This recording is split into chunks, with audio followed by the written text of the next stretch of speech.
Jason is here.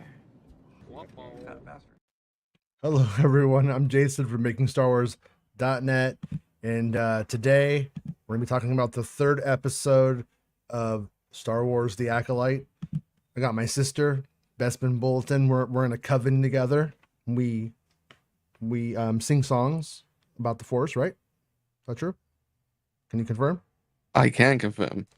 I can hear you. I can hear you just fine. I actually hit start to start like a little bit early, and then you popped right in at that moment, and I was like, this guy's got good timing. Got some good Han Solo timing.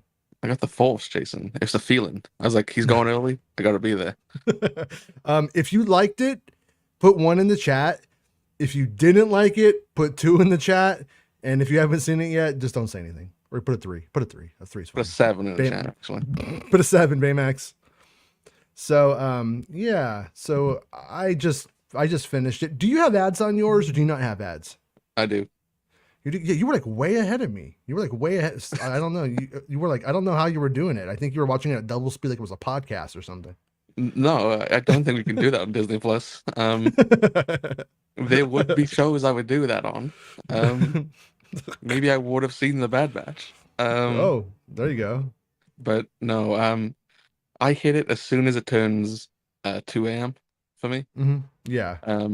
Like the second it turns, like I'm hit there, I'm refreshing on the PlayStation, and then it is, and I go straight in. But maybe my ads are shorter. I don't know. Like, yeah, they were like 30 seconds each for me. Yeah, I felt like I was having some long ass ads today.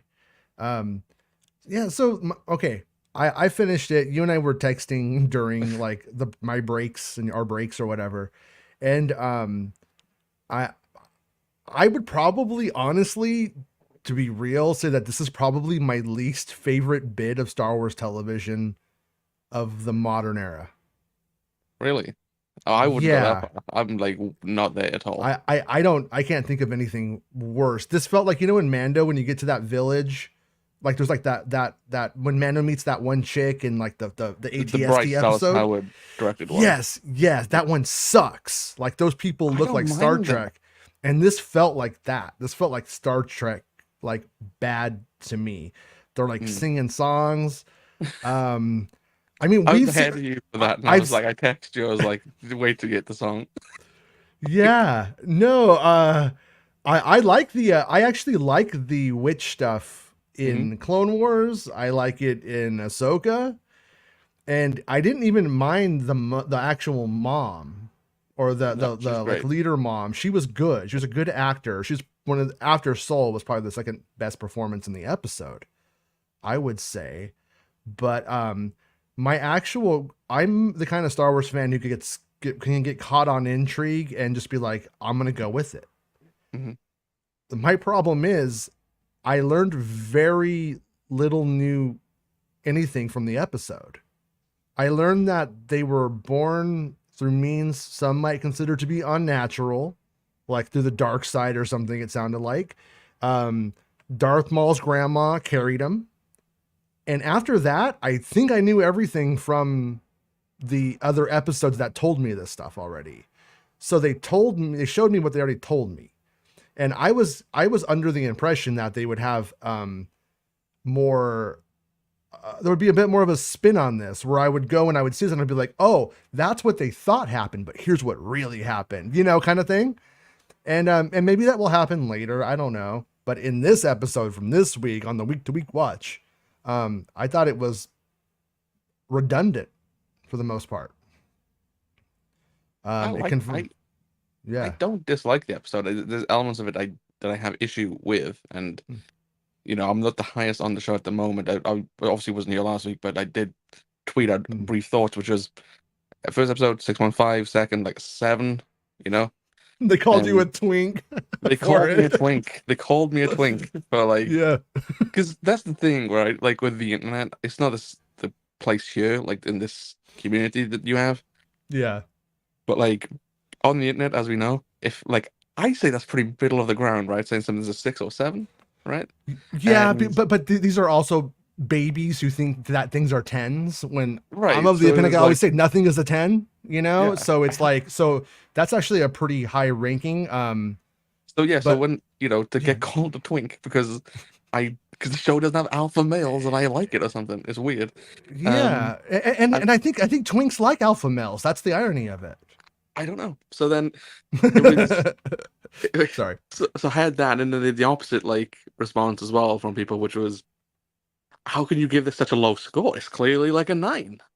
And it's like you can't please like obviously people on the internet, but I think here people will like the people watching, people who show up week to week for your show, Hmm. they understand us and the nuances, and not everything is amazing. I think's terrible, and I think this episode it has some bad things in it. Like I think the kids, when they started this episode off, like was like, oof, It wasn't fair to have the kids try to carry what they were carrying in the yeah, episode. In my opinion, I don't blame the kids. I blame the filmmakers on that one. yeah, and There was a lot that could have been done in silence, and when they like were fighting and stuff, it felt like sitcom acting from the 80s. I don't. yeah, They shouldn't have done that to them. They should have found a different when way.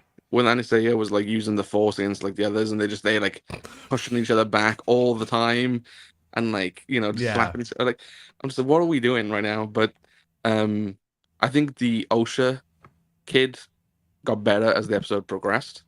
Mm-hmm. Um, Tyler Hammer I seen his tweets, man. You're trying to get a retweet from that Star Wars account the way you dick riding, man. Like Oh, yeah, yeah. He is dick riding that Star Wars account. That's true. I love you, Tyler, but um, it's yeah, I don't know. I think it like I like the difference in ideology in this, that like the Jedi are just opposed to the witches and the Coven.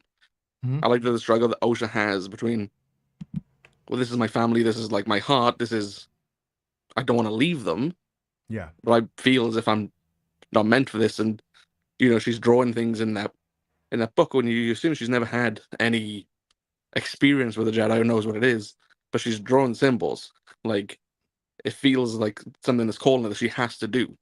So Yeah. I understand and sympathize with her struggles. I think that's one of the stronger parts of the episode, along with Brother Anisea herself. I think she is very good. Yeah. Saul remains the king. Like he's so good in every scene he's in. He's what confirms that most of the scenes aren't working for me, because when he steps into the scenes, they all of a sudden begin to work. He's so good at what he And does. Like you know, yeah, he's a world apart from yeah. the majority of the show so far. And again, I think again, like we said, it's unfair to like put a lot of it on the kids, but because the episode Hmm. was so heavy, dependent on the children, like that like gap in quality, which is naturally going to be there through age and experience. Like Hmm. when he comes into frame, it feels like an elevator show, you know. And then, Yeah. and I think like some of the witches themselves, like I didn't like the performance of like don't remember the other ones, but the Darth Maul one, you Yeah. know. Yeah. Mama Didn't like, Mall. I believe her yeah, name is Mama Mall. yeah, didn't enjoy her, didn't I like, gotta say though, if she pushed those two fucking kids out of her, she deserved a little bit more of a say. I gotta throw that out there. I thought that was a yeah. little unfair. I mean, she did the hard part, I think. I don't know. There's things I have wrong. I think there's some like direction issues here. Like, Yeah. like we said, some of the stuff that they have to do, whether it's the kids or whether it's that scene where they're like using the force to, like at one another. There's little bits and bobs that they could have. It's okay to cut things. It's okay to Sometimes things cut don't things, work. but it's also Would have been fine. to look at this as like, right, we should go a different route with this scene. We should do something else. So I have problems like that, but I had not similar problems in the earlier episodes, but my complaints about Mhm. earlier episodes was like line delivery, which again is on the director to get that out of the actors. This is partly on the actors, but it's also on the director to get the best out of your Mhm. cast. It's a different director today. Is that the best you can get out of the cast?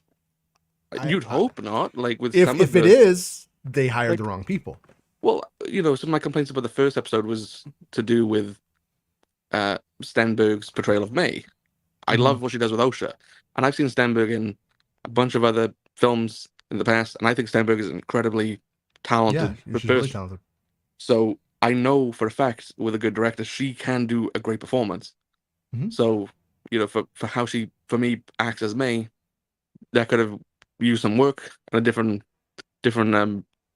words and a vision from the director. But she's a better hero than a villain, is yeah, it what it's seems like showing it right now. comes far more naturally to be a character like Osha. Maybe that'll change and progress as the show does, but that remains to be seen. And like the difference in the two kids, I thought was apparent as they were going.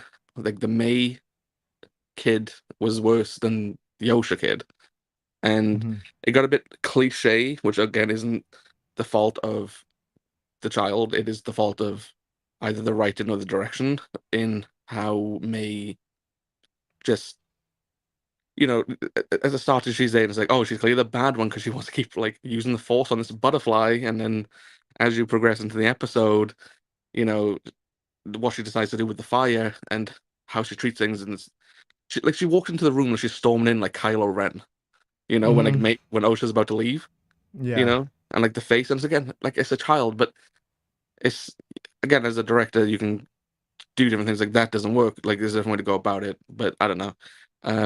We got that. Let's try something different. Yeah. They had reshoots. Like yeah. this thing's good done, but well, I mean, no. to be fair, the kids are probably like 15 now or something. Probably like not even possible. Yeah. I know we're jumping all over the place, but well, hey, the episode was, so I think it's okay. Yeah, the quote deaths of the Coven and Mother Anisea. It could have that's a choice. Why did the reactor blow? I honestly I don't understand that part. Yeah, earlier in the episode, it isn't like the one which she was like looking at it and it was like that doesn't like I remember looking at it and that doesn't look stable, right? And then like later on when the Jedi do show, they're like, oh, they've come and they've cut this thing, and then obviously later on May decides to blow things up and lights fires, Yeah. Yeah. But just walking in that room, seeing all the dead bodies all together, and it's just like this didn't look right. And it was like, why didn't we see this? Why didn't we see what May was doing? Because I don't believe anybody's dead for the start. I don't think most of those witches are dead. I definitely don't think the mother's dead, considering we saw how strong she is with the Force or the thread, as they want to call it. Threads of Destiny. That was what the other witches were talking about. And you look at the drop the May had from like that bridge, right? And Saul's like, oh, like from past episodes, oh, she's dead. Like that's a hell of a fall for a child, know. Yeah. And then, you look at Mother Anastasia. What, like they all died from an explosion, right? Doesn't maybe they died of a broken heart. Well, Osha's quitting. My heart is broken. But like there's always that term of like, with other TV shows, I don't believe they're dead until I see them in a body bag. Right? Right. That's sort of how I feel about this. I'm like, you didn't show me the death. You didn't show me what led up to it for them and the aftermath of it, really. You just showed me a couple of people laying on the ground unconvincingly and moved past it. May survived a huge drop, a massive drop, and she's a kid. You're telling me Mother Anastasia doesn't survive that? Yeah. Well, two things. Is that like it didn't really make sense to me. I was just like, oh, they're dead. Okay. And if it's a fake out, it's also a crap fake out. That's not a good one. It's like, oh, you fooled me. And the other like side of it is she seems too good. She's like definitely a good witch. She's not like the other ones that we've seen in Star Wars. She appears she didn't want to put up a fight. No, she was non-violent. She was trying to she was like a hippie trying to go start a commune somewhere else where, the government wouldn't mess with them, kind of thing. And so she goes and does it, and then the government shows up and they wake up the place. It's what it seems like. But also at the same time, I don't think that's like there's something missing from the story, or it's very bad. And what's probably missing from the story that we haven't seen yet, maybe we will see it from another perspective at some later point, and then we'll get the rest of it, and it will be better. Better for me. It might fix it for me even. But in those, I feel like I thought the natural conclusion of what was going to happen was May was going to start the fire. The witches were going to see the fire. they were going to assume the Jedi started it and it was the Jedi fault, and then like a gang fight was going to break out and the witches were going to lose. Yeah, And then I sort of thought the same, that like May would Osha would sneak out. They assumed the Jedi started the fight and took Osha, mhm, and yeah, start a fight. That's how yeah. I So thought it too. yeah, that like so maybe there's still more to it, and I kind of hope there is, but I can't, we can predict the future sometimes, but not this time. It's not necessarily. So I don't know if it will go if in like the final episode we get 10 more minutes of this, and then it makes it clearer or something. I would But assume we'd see a little bit more of where May goes from this. She obviously goes to the tree where like she and Osha like go and hang out when Osha's scared. yeah, Um, and go from there, because she's of the belief that everybody's dead. She's on her own. Like we're going to see how she ended up on the path that she did. Um, because Chimera or whatever his name is probably catches her at the bottom and it's like, "You're coming to live with me, Bal." I almost It's like a at the end, I always expected Kaimir for some reason, just sort of how this episode was just to mm-hmm, like slink out from behind the tree. mm-hmm, I was just yeah, waiting for it. I was like, it's gonna be so cheesy if he does it. Thankfully, he yeah. did, but I sort of thought it might go that way. It was kind of weird that In a we mask, saw we like saw on the ship in Saul the like mask. doing that one time. Like I think there was just like one shot of him going sneaky sneak, and Yeah, it I was right at thought the that beginning. Yeah, yeah, I thought the episode needed a little more Obi-Wan Kenobi Attack of the Clones, like looking down at things while they do their cult stuff. I could have used a little bit more of that, and maybe him figuring out what was up. But I there is mean, some scenes it's from mhm, which we assume is this that we haven't seen though, right? Like there's a from shot the I think trailer. where it shows, Yeah. it's like more of a close up on Carrie on Moss's face, and she like opens her eyes, and there's Saul. Saul is stood next to her, and I think one of the other Jedi, probably Tobin, is behind her. And we didn't see Mm-hmm. that here, and I always sort of assumed that was maybe her checking on one of the bodies or something. Mm-hmm. Right. But that wasn't here, so again, it might not have been important. It might not have mattered. Right. It was just cut for time of a pacing. But I do think we'll see a Yeah. bit more of May's story. Also, we're not saying Kymir is the guy in the mask, but I mean, you know, look at the videos. The look at the video that's video. like, Yeah, it's but on my Twitter. If you haven't seen it, if you want to analyze it yourself, it's like but two videos, and one of yeah. them, I am convinced shows Chimera in the same outfit as the Sith. So Besides the helmet, yeah, like without the helmet, but we've also haven't we seen like didn't we see like stuff from that costume get dropped on the floor? there's the helmet in one shot in one of the TV spots, because there's like a lot of them at this point. There and is a shot of it on the ground, and and there is Jacinto. always a chance that the Sith says, "Where are my stuff?" and pretend to be me to send the Jedi on the wrong way, and then they catch Yeah, him, and he's just like, "Hey, it's me," yeah, and and he's not. Jacinto. You know. And there's a few things, like I know this is about episode 4, and it's like there's like a few conveniences, and like Mm-hmm. for that, and for Chimera as well, it's like I Are you feel like are you gonna share anything about the big one, the big one on 4? That oh is the the Chimera nail in the coffin for me. It is, anyways. yeah, if people want it, like if people want it, I'll say it later, but Yeah. when we get done talking about the episode, Send Bespin a coffee, and maybe he'll drop something big from the next episode that I think is probably leads to why um Chimera is more than he seems beyond the video. When you put the it's video and what you know together, I go, it's also some of the stuff that Manny Jacinto himself has said in he said like some of his favorite scenes later in the show, and it explores his relationship with May, like from episode 5 onwards, after episode 4. So you know going off that video, and um some of the uh, some of the hints we might have had, and then we know again in one of these episodes the mask does hit the floor, um yeah, and then later his relationship gets explored with May. For me, that almost feels as if their relationship to that point has been a lie. So of course he's going to explore that. That relationship would have to be explored in the sense of the master and apprentice relationship, you know, yeah, and the misleading.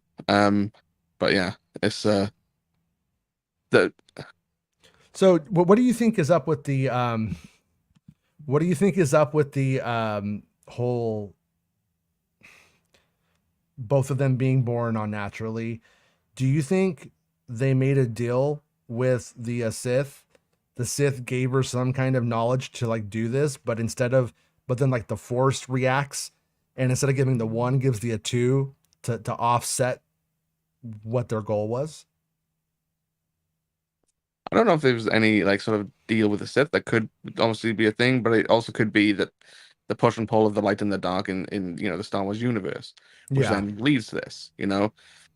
Possibly like having both, and that you see that this the contrast of personalities of the two kids. One's clearly light, one's clearly dark. Like Mm-hmm. May from the offset in this episode, like you said, it's quite cliche in how they do it, and really trying to hammer home. Oh look, one's trying to protect the butterfly, the other one's trying to like rip his wings off.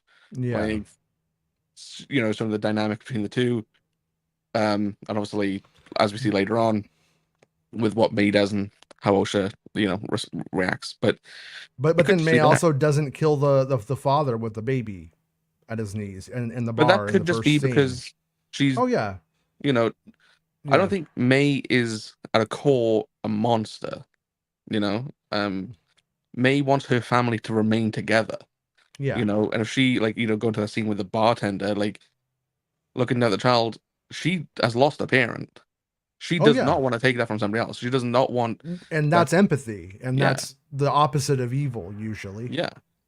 But I So remember Amanda like saying in an interview before the show came out that there's supposed to be a good side and a bad side of the Jedi, the good, and she wants it to be a debate on good and bad, and in this show. Um, so far, I don't think there's much of a argument for me, like based off this episode. I thought it'd be way yeah. more like complicated, depending on whose point of view you were going from. But it's clearly May's fault, like all of this, right? Maybe not. The one maybe you see what I did? Mm-hmm. Maybe. When I saw the scene, I thought maybe she takes the notebook or whatever that thing was with the symbols in it, and she lights it on fire to burn it. But maybe she didn't intend to burn down the whole house. She just intended to burn this one thing up, and it got out of control. That little burst of anger led to it got out of control. But And like when she lit that thing, it was just outside the door, right? And we seen the door on fire. mm-hmm.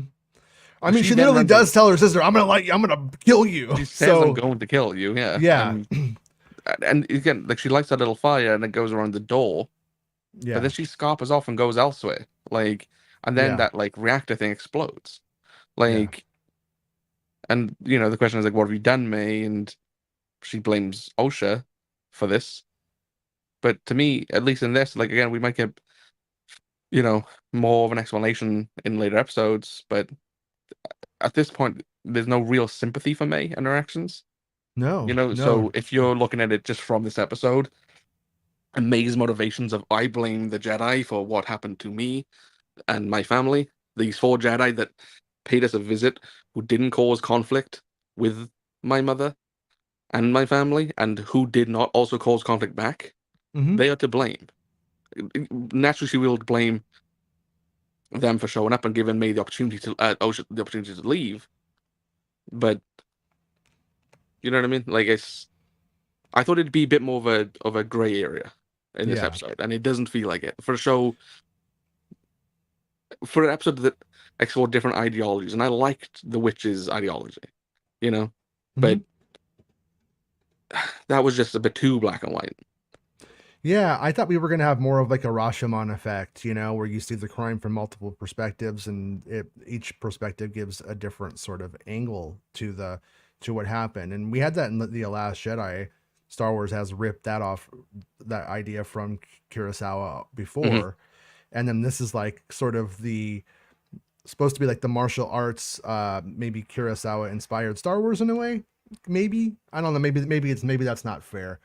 But anyways, yeah, I kind of expected that would happen, but maybe it still will happen, and it hasn't yet. But as of just this episode, yeah, May just seems like a piece of shit. Right. Yeah. I mean, that's, always was, always will be. I mean, that's what it, or I mean, that's kind of what it seems to be like laying out. But But yeah, when you see like I said, from the first scene you see of May, it shows the contrast in the children of Osha wants to protect the butterfly and let it fly around. And only just test her powers on it. May is like almost trying to hurt it and yeah, get some sort of satisfaction from holding it in position, right, stopping it from doing what it wants. Which again plays in later in the episode. Osha is the one who wants to go off and explore and be free and explore these other possibilities, and May is the one trying to force her to stop. Which is yeah. again, is the butterflies thing, but. Right. Yeah. You seem Our buddy very. Tom gave us a $9.99 super chat. Tom isn't feeling too well. He's a little bit under the weather, so that's why he was going to be on the show with me tonight, but he's not feeling too good. And he gave a super chat. And he said, "Say it, tell us." I wanted them to give it to you, but I'll hook you up with some V-Bucks or something through that. Okay, if you want to tell it. Oh no, he gave you a coffee too. Thank you, Tom. Tom is, and this episode is brought to you by Tom's Computer. Thank you, Tom. But so all right, so Bespin, what is the moment, the Wookiee fun fact?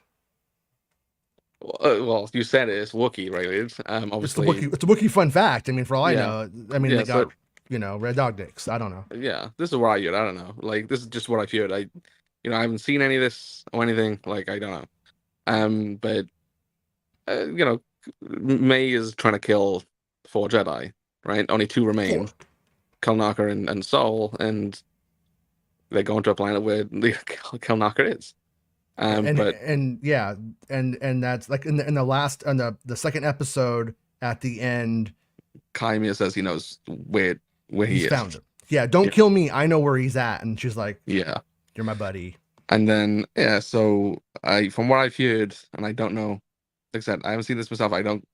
So I can't say firsthand I know this, but that he is already dead when May comes across him. So. And it appears that the Sith killed him. It seems so. She finds him alone, I believe. Kaimia's gone with her to this planet, but yeah. And it's also notable that Chimera is the one who found him, and he's dead already. The Sith is also on this planet, as we know from the trailers and TV spots, and whatever else. Manny Jacinto said like his relationship with May gets explored, and that's one of his favorite things about the show after the 4th episode. So I don't know. Yeah. It seems, and then obviously the video, it seems to point a lot now to Chimera being the one in the mask. I still think there's somebody above him. Probably. I am very confident. Leslie Headland once said months ago that there's a master, an apprentice, and an acolyte. May is clearly the acolyte. So hence why the show is named it. Yeah. So there's a master, and I'm not saying this is purely speculation for Reddit or Twitter or anybody else says anything. They won't listen anyway. Go ahead. Yeah, right. But I'm not like convinced Anasea is dead. Yeah. Yeah. I'm not sure. So I don't know if she'd be the actual. I don't know why they're all dead. Did they get smoke inhalation? What happened? Why are they all dead? I don't know. I mean, fire bad. Maybe they're Frankensteins. So yeah, listen, the Wookiee thing, the Kalnaka thing, like it's not something I've seen. It's not something I know firsthand. It's something I've heard, and I heard it a few weeks ago. But everything else that you also heard in relation is penned. Yeah. Out. Yeah. Right. Yeah. So, I think there's a very, very good chance that what you've heard is accurate. There's also another possibility for who might have killed Kalnaka. Kalnaka killed himself. No, Buggy Man did it because that's what this was filmed. Yeah, he's chasing after you, and he was like looking back at Yeah. you, and then he like Yeah. forward, and he hits the Wookiee with the car. If we see like tire marks on the Wookiee's chest, we're like, oh, Buggy Man got him. Yeah, yeah. So what's I you're have very a much more theory. down on this though, right? Like on this episode. Yeah, So well, what about it do you dislike? okay, but before I have a theory about why the Sith may have killed Kilnaka. And my theory, if this pans out, like, why would they do that? Like, why bother? If she's supposed to go kill 4 guys, why go and beat her to it and kill one? And I have a feeling that if that's how this goes, that maybe they killed Kilnaka so that way she can never finish her revenge plan. And then she will have done very bad things. She will have killed 3 Jedi with her bare hands. One technically, or not bare hands, but yeah, technically kind of killed himself. Also, that seems a bit extreme in light of this episode. But that's what was supposed to happen, right? But what I'm saying, yeah. But what I'm saying is, she can never get that revenge, and then the hole can never be filled, and that's probably pretty good if you're looking for a permanent Sith, who needs to be. They're not happy people. They're just very angry. They use their anger for all. It's like the thing where it's the mole thing. Pushing up the rock up the hill and constantly goes back down, keeps going back up. It's that sort of thing. Yeah. So I could kind of see why. I could see a logic behind it from the Sith's perspective, but yeah. So and then so what were you asking me before? Well, I needed to spit that out. I'm more positive on this episode than you are. I thought we'd be Torbin time. That's actually like good. That's funny. But yeah. That's the thing. So like, I'm more positive on it, and I obviously have complaints with it. I've like outlined those. But why are you so down on this? Well, the reason why I'm so down on it was, I mean, just from like the very start, like I don't like the costumes very much. I don't like the kids' the kids' costumes. No, I don't like the kids were carrying a weight that they could not hold in the episode. Like I said, I think that was unfair, and I think that it needed somebody to go, wow, we need to turn this train around. It's not working, and then it's like I said, it's not the kid's fault. It's the filmmaker's fault entirely. Another big thing was there was not absolutely no data, but barely any new data. I knew almost all of this through exposition on the first 2 episodes, which either means I shouldn't have got it in the first 2 episodes or I didn't need it here. This didn't need to be an episode. This needed to be a flashback sequence. Right. And going into other episodes. Instead of making this like its whole own episode, I think was a huge mistake. The songs and stuff were really kind of cringy to me. I like the old weird lady. Yeah, no. It sounds like an ad for Michelin Man or something. When you hear them singing it, like it feels like they're gonna break out into a full song, right?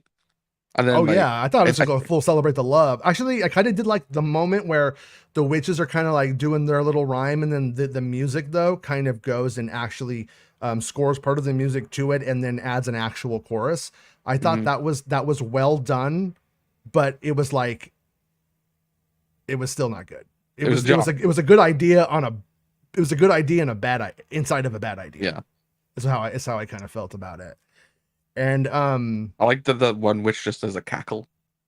Yeah, just all of a sudden it's kind of yeah. I don't know how she did it, but yeah. And I liked the old CGI witch, the little Yoda one. You were laughing when you saw it, right? You're like, right, yeah. It took me out. So did it break the moment for you at all? Initially, yeah. Like when it showed it, I was like, oh my god. Yeah. The thing about that was funny, and then like towards the end of the whatever speech she gives, she almost tries to be like a Yoda-esque figure in the way that she spoke at the end of it, and I was like, I know Leslie Headland said, like in joked interview, like you think they'd let us use Yoda, but like they try to make their own in some way. I'm with Tom too. She reminded me of Maz Kanata at first when she started walking out. I thought it was going to be one. Like Maz. I don't know. Was it? I barely wasn't. I think it was like a normal weirdo, right? I don't know. A normal weirdo. That doesn't make any sense. So yeah, what else was disappointing to you throughout the rest? Yeah. So I also am not a fan that it. I don't like the idea like a kid is evil. I think that's kind of a shit take. It's usually circumstance and everything that creates the evil or the bad Yeah, person. It's the or a environment. It's not. mistake, or and Yeah. like so far she just like is a psychotic person. She's a little serial killer in the making, and she is actually a serial killer. She is going around killing people. You know, Jedi. She's a Jedi serial killer so far, but she always like I said to kill the She, butterfly. I she wanted to kill her sister. Like, one of the killers. Yeah, it's really kind of strange, and we do see there is like a little bit of one mother is good and one mother is kind of evil. Kind of evil though. It doesn't really go. It's kind of like it's not played well, strong enough. they only refer to Anastasia as Mama. They only see her as the parental figure. Yeah. Yeah. So, Well, because yeah, but the other one carried him. So it's like, you know, how do but you it's just when you have disregard like a that? surrogate sort of thing. Yeah. I'm assuming, you know, with this, um, yeah. So yeah, like that woman necessarily didn't raise May and Osha. It was Anastasia that did. You know. Yeah. Yeah. Well, and she's obviously like the leader in Yeah. the or you know, You it's just, her superior, so you just gotta look at Guardians of the Galaxy Volume 2, Jason, right? When mhm. Yondu comes flying down with that umbrella, he's Mhm. you know, he may be your father, but I'm your daddy, boy. You know, like she might have carried you, but mother only say I'm your mama. Like, Yeah. so yeah. Yeah. And to go back to like Kel Naka, after finally like really getting like scenes with them, didn't need to be there.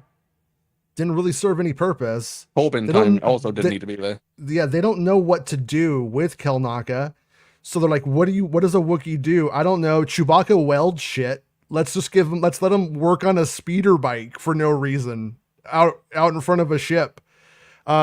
For a second, I thought I don't mean to like rewrite the episode and then make it into my fan fiction and say my fan fiction is what it should have been. Yeah, I we're supposed thought, to judge what's there and what isn't. yeah, What isn't there, right? So when one of the twins walks up to him, I thought there was almost going to be a moment like she's supposed to go to Saul and she's supposed to go to Kelnaka, and then it doesn't work out. It doesn't go Saul. I thought there was going to be like some like kind of like missed opportunity, you know, kind of moment for what could have been, and no, it wasn't that though. And yeah, and I also I'm not crazy about Kelnaka's the mask and how it looked and the shaved head performed, is weird looking. and it didn't feel like Black Chrysanthemum and Chewbacca always feel like they're alive to me when I look at them. I feel like Man in Mask when I look at Kelnaka. And it's not on the performer's it's not the performer's fault. The performer plays Chewbacca just fine. He looks great as Chewbacca. It's something about the mask and the costume. Something about it just isn't for me isn't connecting.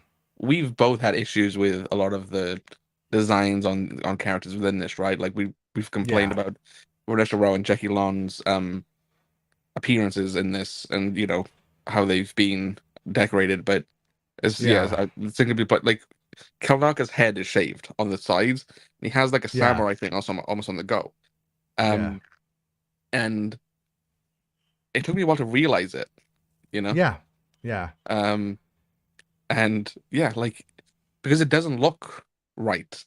It looks like the shaved head itself looks fake. It's kind of weird. It is weird. Yeah, we've had some design choices that we've had issues with in this, and it's not just on characters or whatever else. It's also just been set dressing, and it's been, yeah, you know, things of that nature. It's not just it's things Yeah. that you Is it tested on Headland? yet. Is it Headland who's picking things? Because whoever it is who's making the final call on a lot of the designs and what flies in it is not doing a good job, in my opinion. Yeah, Is not doing a job that sells me that this holds this can be held up to any of the other Star Wars trilogies and even most of the TV stuff. You know, it's but the problems that I'm having with a lot of the Los Angeles based production stuff is here. And I was just saying, I was blaming it all on Los Angeles for a while. And it's happening there too. So this is clearly a Lucasfilm thing in some way now.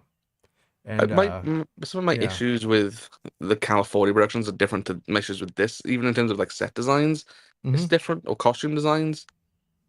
I just I don't know. There's some of the things, you could argue that some of the California-based ones did better, like in terms of you just compared the Wookiees, right? Yeah.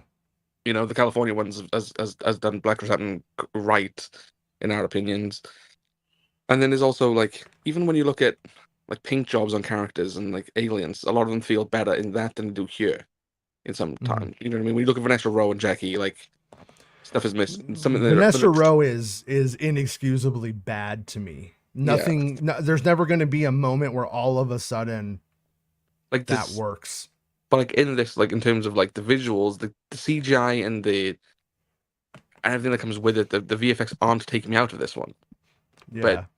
it's it's but the California ones, you look at something like Kenobi, you look at some stuff in Boba Fett, and that pulls you out.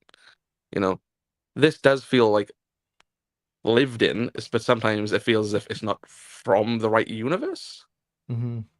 Like some of the set design. Yeah. But I don't know.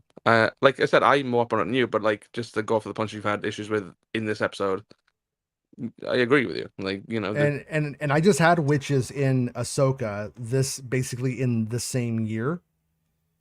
And not saying it was flawless, but I liked it better.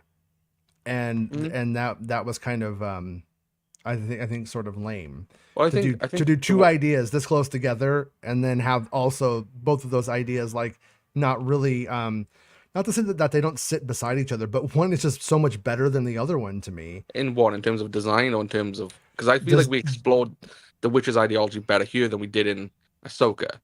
Right? You're going to Ahsoka with the knowledge of the witches from the Clone Wars, right? But like a lot of people who don't watch the animated stuff, like Rob didn't watch the animated stuff, you don't have that knowledge, and you learn from the series itself.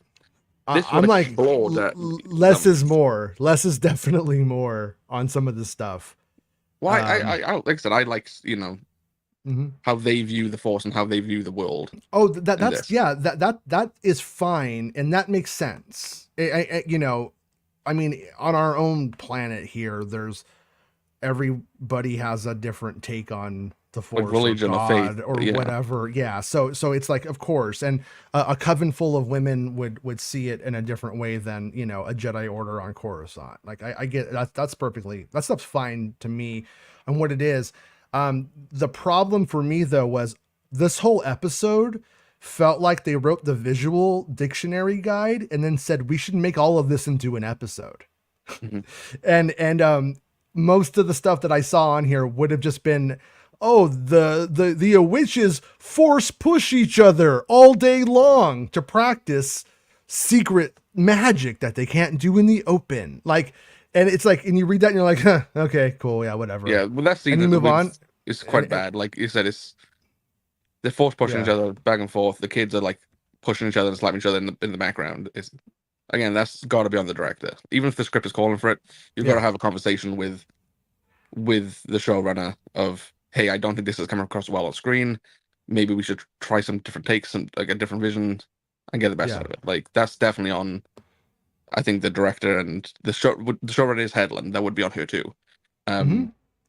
Yeah, and I would say I would go like further with it that it's another time of Star Wars introducing gay stuff and then being like too fucking cowardly to actually like really follow through with it in any kind of way, Andor did the best job I think so far of showing like two people that are in love, and it was like this right here was just like two people in costumes going like, oh, you birthed them, and like I were they supposed to be a couple? I kind of think they were, but there was certain touches like on their faces earlier on when the kids were after the Spice Screams, which is a terrible name. Spice Screams is it sets the whole fucking mood. And I was having flashbacks of Coruscant when those Imperials eat ice cream again, and I was like, oh my, they found a way to market it and make it even worse. And I could be wrong, but that's like ice cream, but with crack in it. That's what it sounds like to me, right? Like we I have mean, if some it's vehicle like spice zombies yeah, who take like we don't make heroin Pop Tarts. yeah. Like, why would they call it spice cream? You know what I mean? Like, Spice is the thing in Star Wars. I don't know. Like yeah, you got to Star Warsify things that are in reality. Like last, you have a mechanic who's now a mechanic. yeah. Like you got it. I even like that. I actually like I that like one. mechanic. Yeah, Yeah, Mechanic is fine. But this but they one had, was just clearly tried to Star Wars up a thing that's in yeah. our world, and it didn't work It, this it time. doesn't work like in the first episode when he's like, we were really getting crazy on Nar Shaddaa last night. There's like 5 nerds going, oh my god, I know that, and it was stupid. Right. It's stupid. And if you're gonna do that, make it something new I've never even heard before. Like that's more fun. Don't go back to blue milk every time. It's like it's the blue milk symptoms of Well, that's what's but refreshing about this show is that we're so far away from the mhm, stuff that we know. Like it is that we're away from Luke and the Skywalkers and everything else. That is refreshing. It is nice to have this story sure. isolated and to Yeah, explore yeah. new characters and a new time. But Yeah. they're still doing some tropes, I suppose. So on the first 2 episodes, I was sort of mixed intrigued on the first 2. Yeah. And I ended up like gravitating between like an average of it being about a 7.5 between the 2 together. Mm-hmm. Where I liked the second episode much more than the first episode. Mm-hmm. But I was like, "Oh, this is an upward trajectory. I like that." Right. Yeah. Cool. And this right here for me was a nosedive down. Like I feel like I am comfortable giving the episode a 4. Really? I didn't think you were Yeah. that far. I know, like we said, Yeah, we I'm would that had a far little bit down. of communication as it was airing, but Yeah. I didn't get that vibe then. But like, yeah, I didn't realize you were Yeah, I thought that far down. this is not at the standard of a Star Wars production. This isn't Star Wars for me. I've seen this felt like, I could sense the fan filmy stuff in some of the first 2 episodes, the first one specifically. Yeah. And I think you were the first one to actually even say it to me. And on this one right here, this felt very, very fan filmy to me. And it was like a bunch of ideas. They weren't very coherent. They didn't really go together very well. It's like, ooh, what are things that witches do? And I still think Katie Lucas did a better job with the concept in the Clone War stuff. And I think could have gone further. And I'm not somebody that's just like, oh, the Clone Wars are good. Everything Clone Wars, make everything. I'm not that person at all. I was happy with what they did in Ahsoka, and I liked that they were doing it here, and that the witches were the ones who brought the twins into reality, or however this works. But everything about it, every single time I started to like let go and go with it more and get back into it, it would do some stupid shit that would pull me back out. You know what I mean? Like I never could get comfortable with any of the choices that were made by the director. Yeah. I think you remember there was a comment earlier in this stream from somebody that I found this episode frustrating, but not for the reasons fans were kicking off about and saying why it was awful. Remember last week when people were saying because of the Force stuff, the kids, possibly born through the Force, Immaculate Conception, wherever else, and obviously, yeah, all of that's good. Yeah, that's all fine. It's all plot stuff, but like, it's good.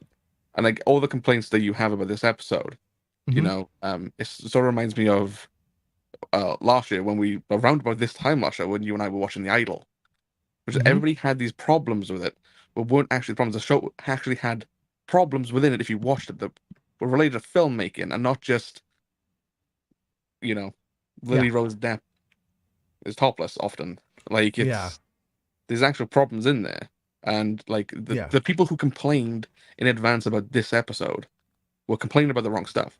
There is 100%. Very valid criticisms in this and frustrating criticisms, but yeah, and I realize that sucks. Like because at the end of the day, the guys that are or the people that are just offended by a lesbian on camera are going to be like, yeah, see, we're together. No, we're not. It has nothing to do with that. If I change anything about it, if I made it a heterosexual couple in that sequence right there, it still plays like trash. Nothing changes it. Yeah.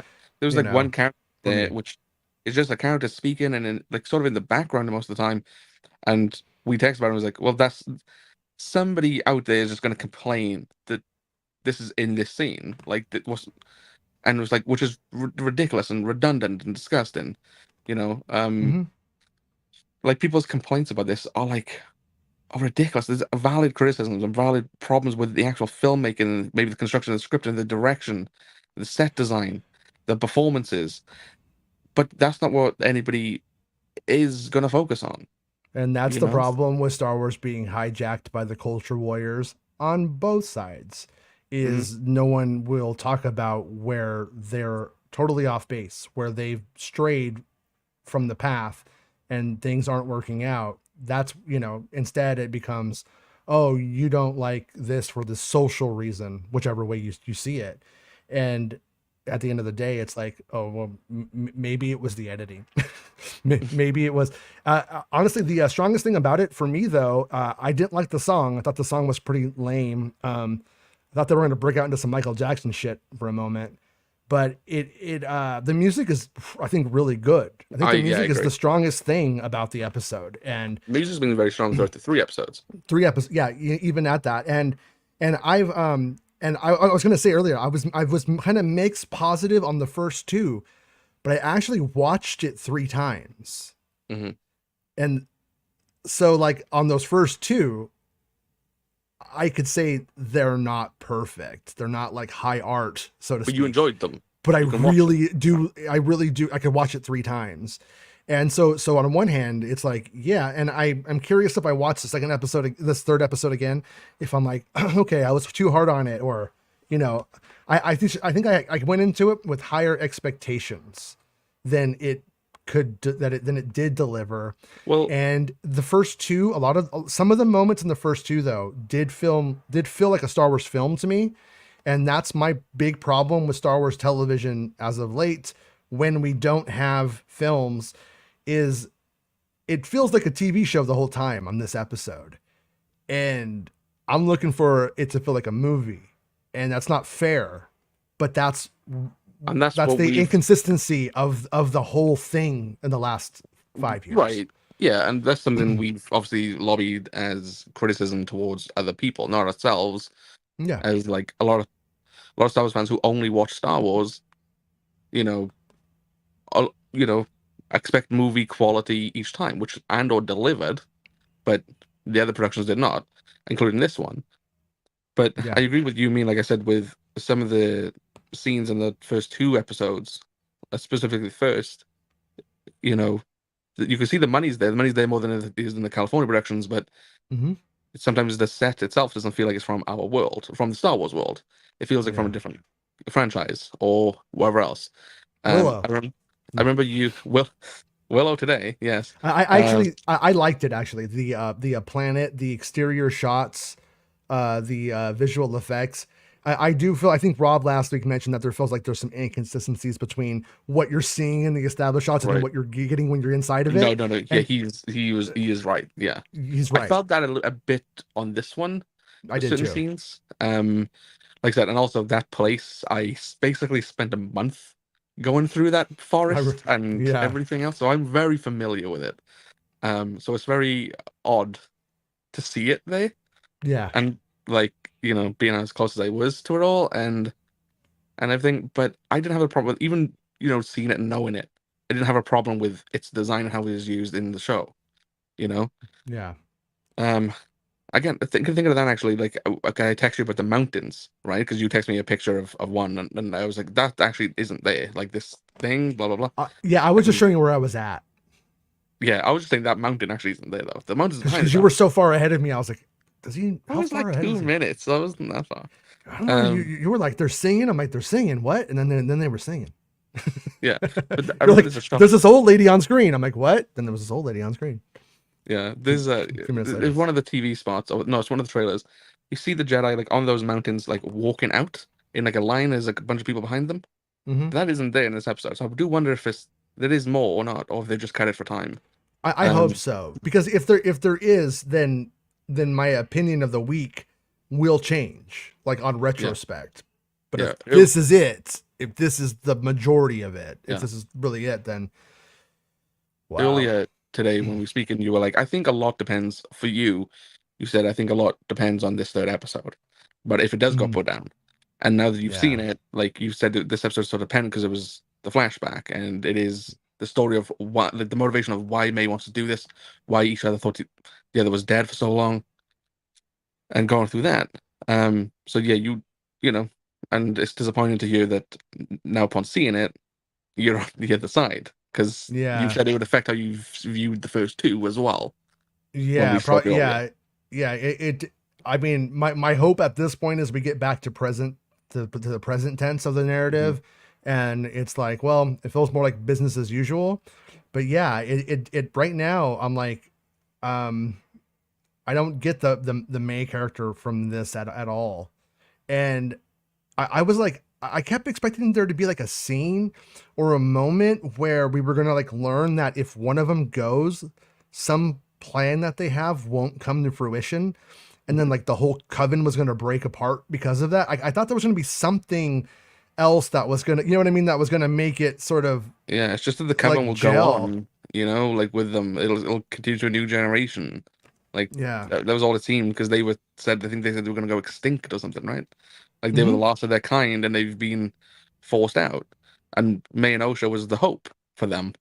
Right. And obviously they've lost one, or they were going to lose one. But Yeah. but Anastasia and the Coven weren't aggressive. They weren't violent. They were accepting of the child's wishes Yeah. more than anything. They took it into consideration and were like, yeah, we'll talk about it, which is all you can ask for in that situation. And again, is you just feel no real sympathy for May and her motivations. So far, definitely not. But real Ben Maynard, thank you for the super chat, Ben. He says, "Hello there, guys. Where is the controversy in Star Wars breaking stuff? All I watched was a very boring episode of TV.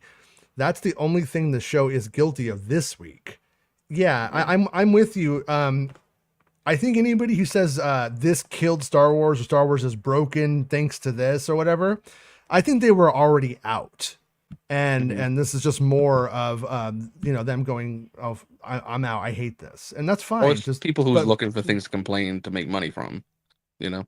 yeah. There's also there is like the grift on it. Yeah, a Disney Plus Star Wars TV show that's probably not even gonna be watched by enough people.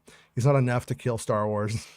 Unfortunately, if that's was their goal, they won't get it from this, and it's just more melodramatic talk. I'm with you, Ben. I don't think it's an issue, and it's something that like I think a mature fan needs to come to the conclusion that they're going to endlessly make this stuff, and I'm not going to like all of it, and all of it's not going to be good. And you could have the perspective of the best stuff is going to come, and that's how I like to look at it. But also, I know that there's another side of that coin, and that's not the worst stuff is likely still to come as well. Hmm. And so every single on a week to week show like this one, they're not all going to be strong hits.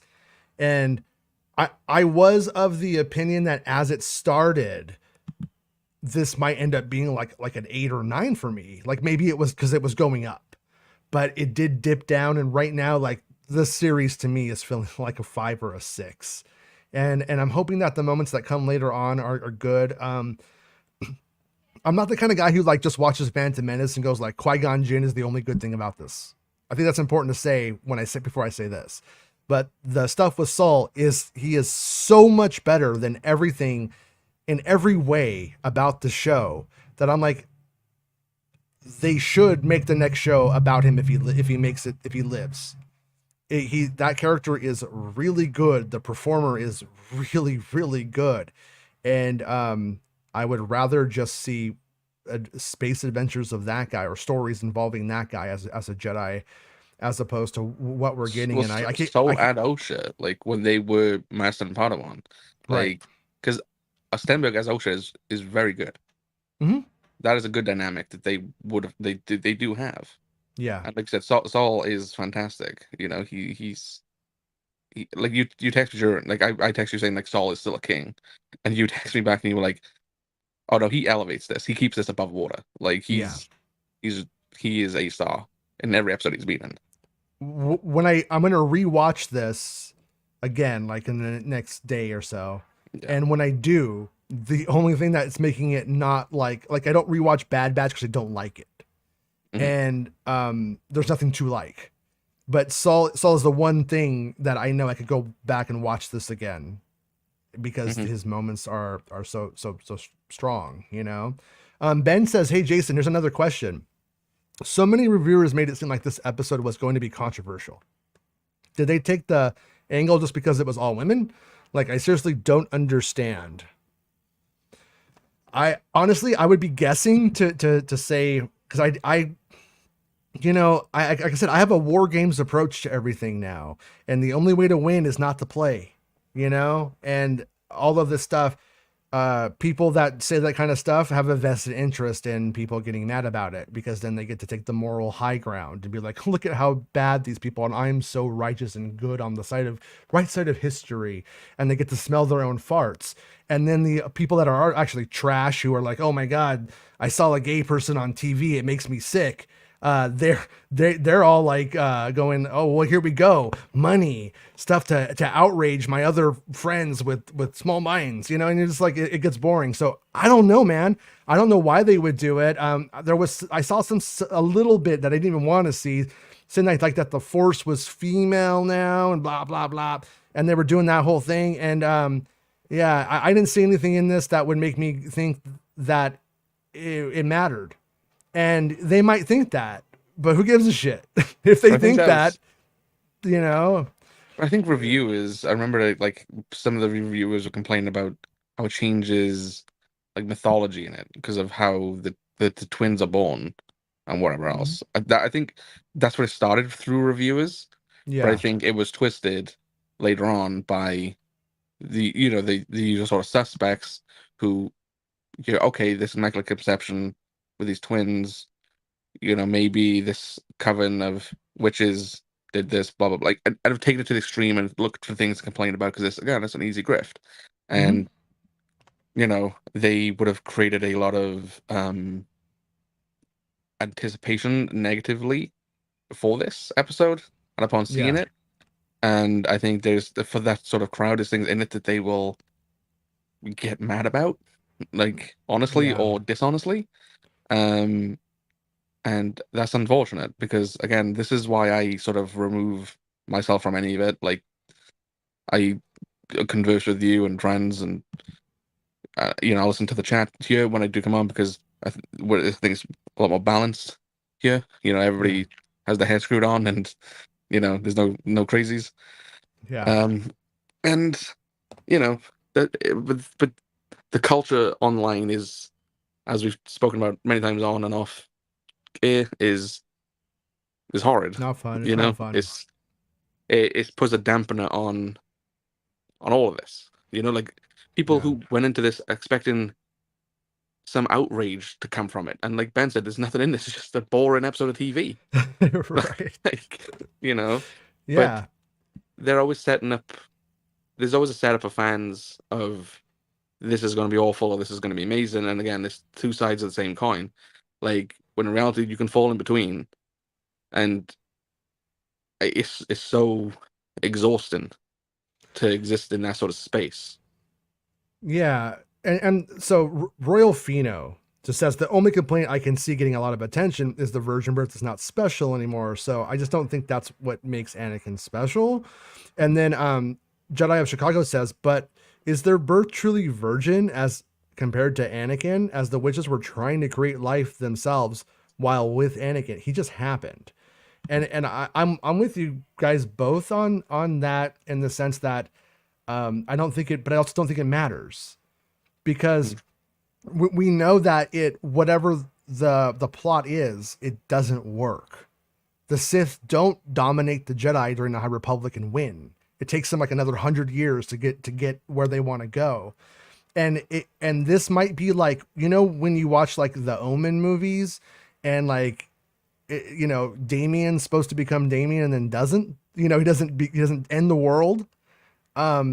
This is like an Omen movies, if that's where this is going. And there is the nefarious plot to bring about Armageddon for the Jedi anyway, and it doesn't work. But eventually, they try over and over again. And I'm also fine with this idea that every generation there is something that is akin to an Anakin, a Luke, a Rey, and maybe this is this generation's version of that.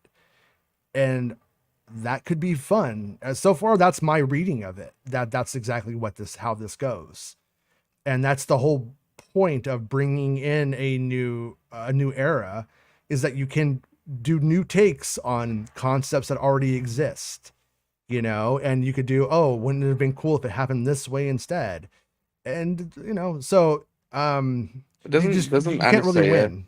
Mm-hmm. Doesn't Annie say like think that the thread shouldn't be used as like a weapon, and that it will bring balance to itself or whatever. So Yeah. So like I said, I think it's a bit heavy-handed, but May is without question the bad kid. You know what I mean? Like with the butterflies and wanting to kill her sister, whatever else. She's again, I think it's heavy-handed how they handled her character. But she's the Yeah. bad one. Osha's the nice one, the good one. Is that just like again a heavy-handed attempt of saying there's twins, one's good, one's bad, there's balance, good and bad. Like there's one Mm-hmm. from each side. Is that a heavy-handed attempt at that? Like Yeah. because the witches were trying to bring this into existence, you know, they've And given I one mean, from and each. is it I don't think it's crazy to assume that it was through a deal with the Sith that this happens. Right. Well, if that Because is the case, they we'll have likely just a line, learn in. they had a line where she's all, if they find out what we did to make this happen, or something like that, to that extent. And I'm like, yeah, I And they think refer they. to their powers as like someone as darkness, right? Mm-hmm. So Yeah. Yeah, and Gunji says, "Why does the outrage for the show seem so forced?" I was watching Star Wars Theory stream and just thought attempted. Oh yeah, I don't know. I don't watch it, so I have no idea. I can't really comment. Um, but I'm of the there's a opinion. lot of reasons why the outrage on this feels forced. Yeah.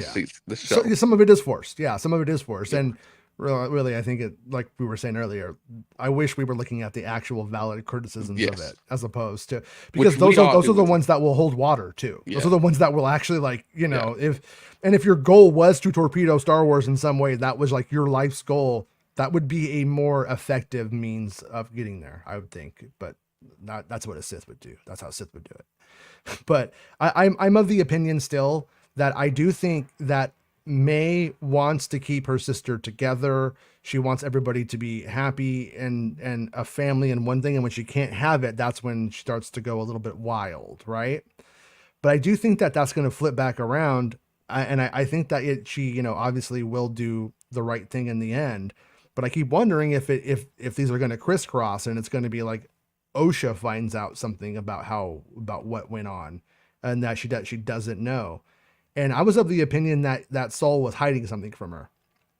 But when we look at what we just saw, it doesn't appear he actually was. It seems like Saul He and wanted to save Osha, both kids. Yeah. he wanted to save both kids, and he did save Osha, and which clearly shows he was not trying to kill them.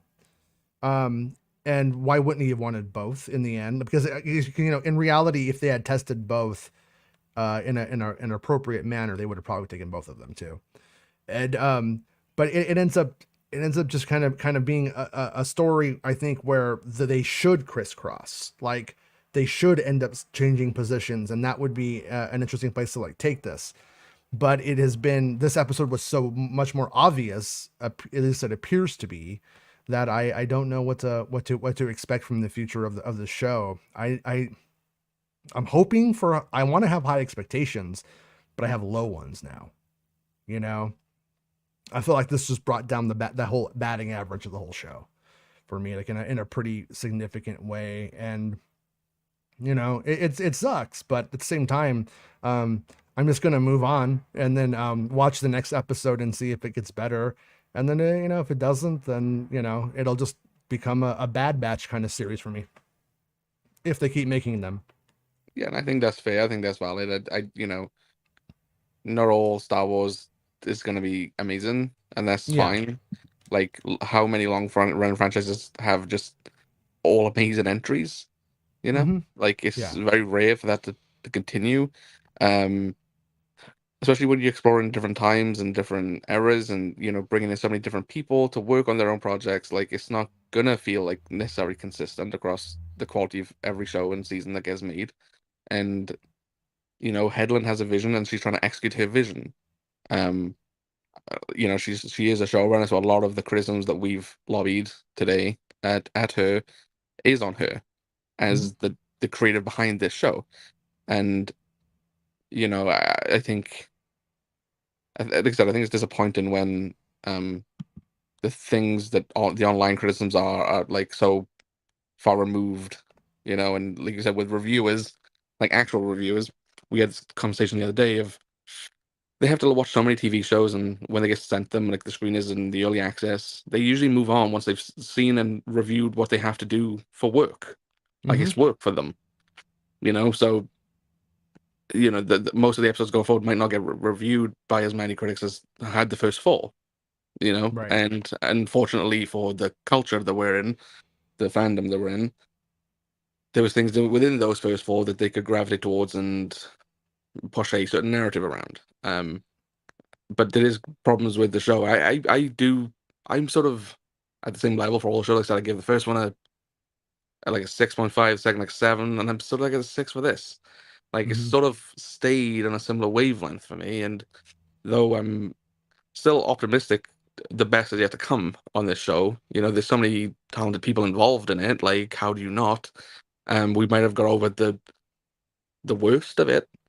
We're now going to go into the thing of like the Sith will reveal himself, the Jedi know the threat is real, and what that will come. And then, like I said, the exploration of possibly Chimea's relationship with May, which could be interesting, and whatever leadership he's following, and where that goes. And like I said, if it is like a twist with the crisscross of May and Osha, how we get to that sort of place, am I confident that if that does happen, the crisscross will it be executed well? I'm not sure anymore because of the episodes we've had. It might come across heavy-handed or cliche or whatever else, but I love the heavy-handed cliche stuff in the early stuff. Like I have a twin and she's alive and she's committing crimes. It's ridiculous, but it's so much fun. That what I mean, that I'm on board with it. But yeah, for me, it's just the episode didn't do enough, and it didn't do enough. It didn't give enough new info, and it did just a lot more dumb shit that I didn't need in the show that just didn't elevate the show at all. And so I was like about it. But I guess we're going a little bit long now. Any more closing thoughts before we go? I mean, you give it a 6 as well. You were like it's a 6. You went 6, 7.56. Yeah.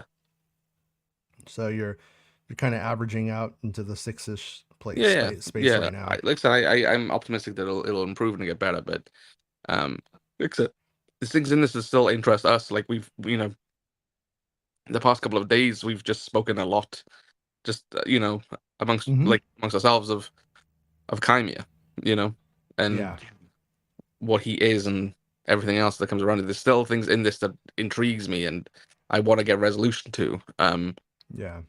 But knowing this was one of the more important ones, though, is why did they think the other one was dead?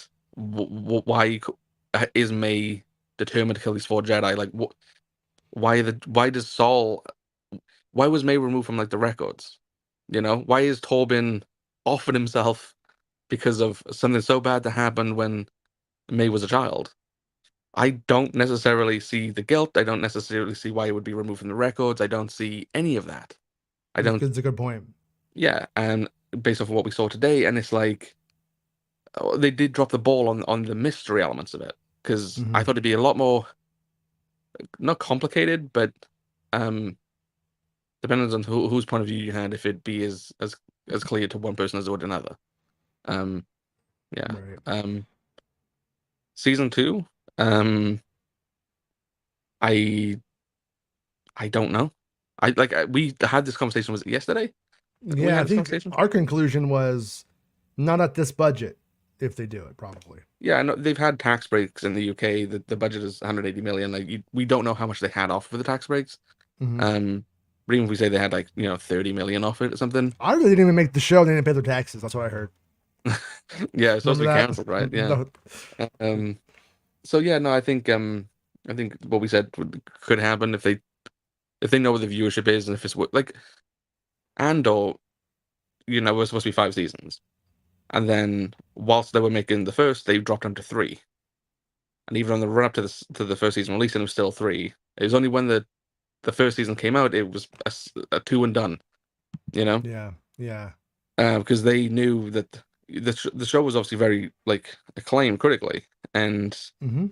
that means something to some companies. That definitely means something to Disney that they have this prestige show on their platform. Right. Um, like it won a Peabody Award. But Yeah. is it bringing new subscribers to Disney Plus? No. Is it bringing them more money? No. But they are committed to seeing the story out, but they're doing that in a quicker means. So there's a chance with this. Like we've heard comments from Headland about it, season 2. She said that this season will wrap up a lot of things, but not everything. And I think she mentioned like she'll see what the criticisms are, what the fans' response is, and obviously what viewership is. So I think Yeah. depending on how viewership goes, and right now was it 11 million across 5 days, 6 11 days million views. It was views, views. Then that's what people need to remember: it's views, not viewers, not people. because what Views. what Disney count is the minutes watched divided by the runtime, which would be across 2 episodes Right. for this, and that could be Jason watching it 5 times in a row. That he will Mm-hmm. count as 5 views, like Right. not individual viewer, just views. Um, It could be the guy who put it on, fell asleep because it sucked, tried to watch it again, and then quit it because could he's be a like, guy "This who just watched a sucks," and couple of it minutes. counts. Yeah, just a couple of minutes and leaves. Like, And that's also why you see such a decline on the shows usually for Star Wars specifically. While it does that, because as it is actually going down, I think it's even steeper because of that, because of the people that are just incidentally watching. You yeah, know. what you'll sort of see as well is, um, it'll start higher, start to dip, and then usually at the end, people come in and watch it, maybe because they can watch it all at once. Yeah. Um, but something the other shows have been able to do, which will boost viewership and maintain viewership, is the cameos of very high profile characters that Darth the Vader, Anakin, yeah so the general Ahsoka sometimes to a little degree, but the general public know. If the general yeah, public know them, they're more inclined to tune in. The viewership for that week bumps up. yeah, Um, this is a new time. This is a new era. The only like character really that could show up that would make an impact of that note is Yoda, Yoda. And Yoda. Headlands already said no Yoda. So Mm-hmm. realistically, that might not happen. And You like I've always said, I always heard that this whole thing was kicked off to do Yoda movie, and I just think that the Baby Yoda Grogu phenomenon probably messed that up to some degree. If they were even going to do it, I don't know. I would think it did. I don't know for certain if it did or not, but I also think that they're going to save Yoda probably for the movies mhm. unless he shows up in a like in the finale or something. You know Yeah, what I mean? like it's just that with the season 2, I think it is dependent on what the viewership is. If it's not dreadful, um, if it of what it maintains, not what it had in its first 6 days or whatever it might be. Mm-hmm. Um, and then, like you said, they could cut the budget and they could say, look, it's a 2 season show and it's done to Headland. It's like, you need to wrap up the story in one last season, maybe with a tighter budget, maybe with less episodes, like, which is what HBO are doing with stuff like House of the Dragon, Right. and The Last of Us. So it could go that way. And we do know that And that Disney, could be for the so best here. The less would have been more on this episode for me, to be yeah, honest. yeah, yeah, You cut the force pushing stuff. I'm probably giving it almost a half a point, quarter point at least more. You know what I mean? Like on my take on my score. So Baymax says, Jason, you were told they were internally hyped about Acolyte. What do you think of those sources' takes? Are you more skeptical of what they tell you? No, it's not that the sources were hyped about it necessarily. It's that the company itself, the company Lucasfilm itself, was like, "This is gold. This is great. This is what we need to be doing. We're happy with how this came out." And I'm mostly disagreeing with them. But also, back when that stuff was happening is when they were making it. It wasn't like it was done. It wasn't like it was finished yet. And Yeah, when there was filming, we was told as people are confident in this. Like Lucasfilm are confident in what's being made, and wherever else when the rumors were going around of, cancellations and it's not good, there was again like the sources reaffirmed that no, the Lucasfilm are confident in, and like last year we like say this is the flagship show. This is going to be the big show of 2024 for them. Yeah. They are confident in the show. Lucasfilm, the company. We've spoken I think before on here about sources telling us about Skeleton Crew and their personal opinions, but I don't think we have had personal opinions necessarily about Acolyte. It's always been no, but Lucasfilm's confident about it. Disney's confident about it. And I'm gonna laugh my ass off though if it turns out that Skeleton Crew is like the stellar show. Mm-hmm.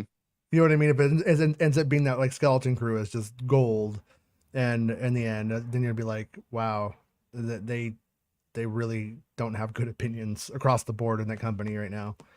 But I see all of the opportunities in Acolyte, what they were doing here, where it can go. I could see seeing footage of Soul and being like, we're so good. Like if you just took me into a room and just showed me those moments that we've seen of him so far, I'd be like, dude, it's great. You know what I mean? That would be my takeaway. So, but anyways, yeah, I'm pretty down on it. I don't want to be. I want to like Star Wars. I want to enjoy myself when I watch the shows. It did make me mad. Like I wasn't like yelling at the screen. I was just like, really? You serious right now? Like you thought that was the right move? You watch all of the Star Wars stuff, and this is what you think like should have been done. This is what you would have done if you could, and yeah, it's a little bit confusing about why it was so awful. It just didn't go far enough for it to be like an episode about the culture of the witches. It was very superficial, but it just felt like a bunch of time wasting stuff. I felt like the people were oftentimes lost in their like scenes, like they would say the lines and then not know what to do with themselves. Reminding me of like Ricky Bobby not knowing where to put his hands. It just kind of had that kind of feeling to it, like in totality to me.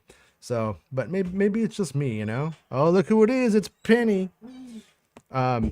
Yeah, but anyways, okay. Well, that's my that's my cue that I have to go because this kid needs attention. And yeah. You know why I think you didn't enjoy this episode? What's that? Lack of Yord. You know what? It needed Yord, and it needed some Biggs foreshadowing. You put Yord and Biggs foreshadowing, I think it would have been great. Yeah, there actually wasn't any funny moment or a moment that was delightful. It failed. It didn't do what the first episode did for me. But me and Penny are going to watch it when I watch it my second time, and we'll see. Does a 9-year-old like it? kind of situation. So. All right. Well, anything else to say before we go, Mr. Bestman? No, not this time. I'll do the same as you. I'll rewatch it and see how I feel afterwards. But I did that last week, and my feelings sort of remain the same in the shows, on the episode. So we'll see. Yeah. And Maddie says I ranked this episode above episode 1, but below episode 2. So, yeah.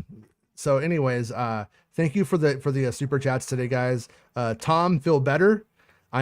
We're pretty sure Tom got sick going to the screening last week of the show. So we hope Tom feels better. And yeah, we'll definitely see you next week to talk about the next episode. And hopefully I see you before then, but at least next week. So, all right. Anything to say before we go, Penny? No. No? No. Not like maybe like a hey butt cheek? The old classic. No? No. You're too big for that now? You're too big for that now? All right. Bye, everybody. Thank you, Best Ben. We'll see everybody in a bit.